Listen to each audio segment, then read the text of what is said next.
By now, everyone has heard of the shocking decision of Fernando Alonso to move to Aston Martin as a replacement for Sebastian Vettel. Vettel will be retiring at the end of the year, and for the next season, Aston Martin will be home to Fernando Alonso. So why is everyone saying that this is a bad decision, and what does it mean for Formula 1? Well, that's what we are going to break down right here at Fervent Motorsports.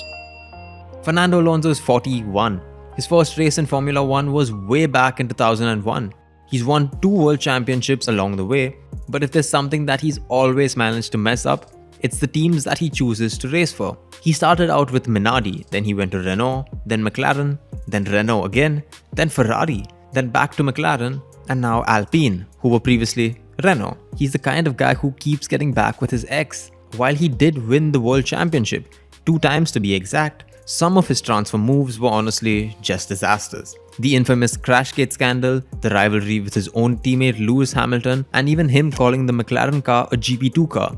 Many times he's never had a title-winning car when he has had the ability to win the title. So why exactly would he move to Aston Martin? Well, he's been offered a multi-year contract when Alpine were reluctant to give him that. And at his age, the security of a multi-year contract is much more appealing than a 1-year extension. But the Alpines were also the 4th fastest car on the grid, and Aston Martin is currently the 2nd slowest car. So how does the move even make sense? Well, we have to understand Aston Martin. The plans from Aston Martin are long-term. They've built a brand new factory and even have a wind tunnel coming up soon. The team are currently in a rebuilding phase, and we could see them come up with an insanely quick car next year.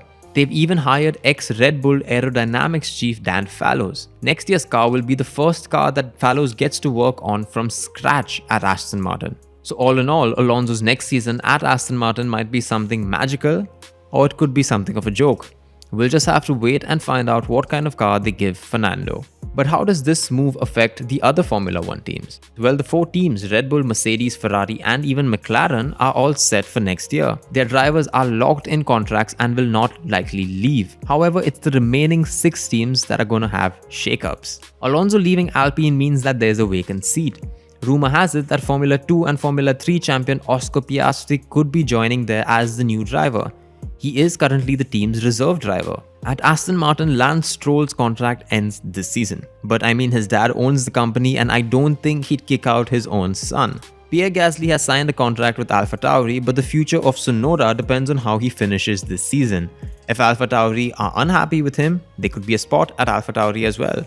Veteran Valtteri Bottas is comfortable. He has a multi-year contract at Alfa Romeo. But rookie Zhou Guan Yu's future is unknown as of now. Kevin Magnussen will continue at Haas. He's looked much more confident since rejoining Formula 1 after his break. However, Mick Schumacher could be on his way to a different team as his contract ends this year. And of course, Williams. While most of the teams have at least 1 driver on a multi-year contract, Williams will have 2 blank driver spots next year. The future of Alex Albon and Nicholas Latifi hangs in the balance, but the team are rumored to be happy with Albon's performance this season and might offer him an extension. So there you have it, the transfer drama of the Formula 1 summer break. It's just started and this story will be evolving constantly, so be sure to subscribe to Fervent Motorsports to stay updated on all Formula 1 news.